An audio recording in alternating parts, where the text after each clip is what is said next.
Бұл енді уақытша относительно айтылып жатқан ұғымдар.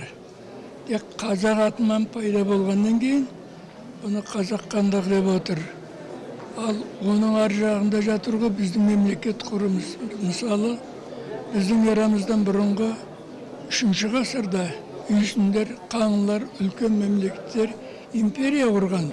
Себебі қазіргі Қытай үйсіндер бір күнде 180 мың атты әскер шығарғанда дірілдеп отырған, бізге тимесін деп. Өз сол жақтан басылады, оның ар жағында да бар. Оған біз әзірше бармай тұрмыз. Кейін Гундардың шығуы, одан кейін бар Атиланың шығуы, мемлекеттің құрылуы, одан кейін Шыңғыс ханның шығуы. Оның барлығында империя мемлекеттер болып жатты. Ол кезде Азия, Евразия, сол түрік халықтарының, тұлпарларының аяқ астында жатқан биленген жер болатын. Кейіннен жаулар шыға бастады. Жаулар ыдырату саясатын ұстанды. Себебі біз ұрудан құрамыз ол үлкен. Біріне бірін салып, айландырып. Содан барып, кейін 550 жыл бұрын бұны Әбілқайыр ханнан бөлініп шыққаннан кейін таза қазақ атынан қан. Біздің тіліміздің монолитный болуы, дініміздің мықты болуы, тіліміздің тастай болуы сол хандықтың кезінде қалыптасты. Қашан біз Россияның қолына бодан болып түскеннен кейін, ол жаңағылардың бәрін жоюға тырысты. Себебі Россияға адам керек емес, жер керек болды.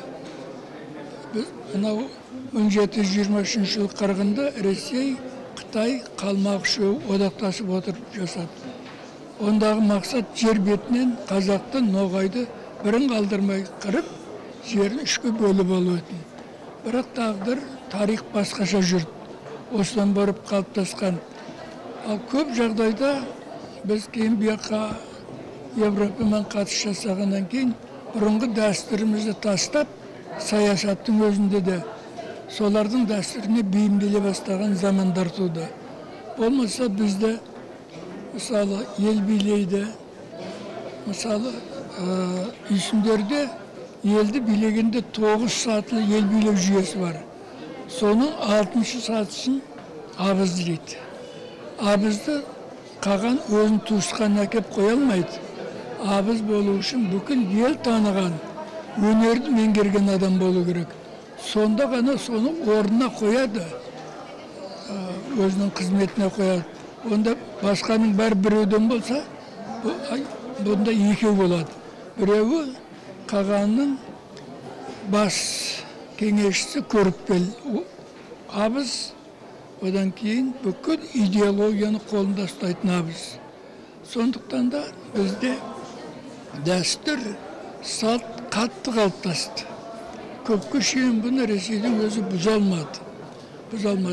Тек қана осы 37 жылы бүкіл біздің бетке шығарларды жиып алып кеткеннен кейін, әріпті 2 рет ауыстырғаннан кейін барып, біз аздап өзіміздің бұрынғы жолымыздан, дәстүрімізден айырыла бастады. Міне сонда хандықтың қазақ атынан аталуы және дәстүрді мықты ұстауы, тілдің қалыптасуы, ділдің қалыптасуы, бәрі қалыптасқан деді. Біз Россияға кірген кезде 4 түлігіміз түгелдей, бәрі де жақсы болып кіргенбіз. Бірақ кейін келе-келе тауық, жөн жылған тауықтай болып, біз бәрінен айырылдық. Енді бізден аза қазақтар, шала қазақтар, шоқынғандар шыға бастады. Содан бар Совет өкіметі құлап қалды. Құламағанда 25 жылдай қалған уақыт барады. Онда біз қазір бәріміз шүлдіреп кетіреді. Мемлекет деген онда болмайды. Міне осы тарихта өткен, басымыздан өткізгенбіз. Сонда негізгі қазық, рухани қазық, ділдің қазығы, діннің қазығы бізде қалпынан келді. Енді ғана ғой, уақабистер шығып, басқалар шығып, тартылап жатқан.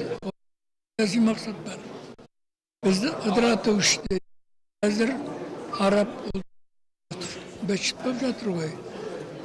Содан аман сақтау үшін біз өз ішімізді сақтауымыз керек. Осындай міндеттер тұр.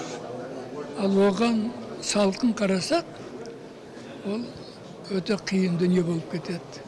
Айтайын дегенім осы.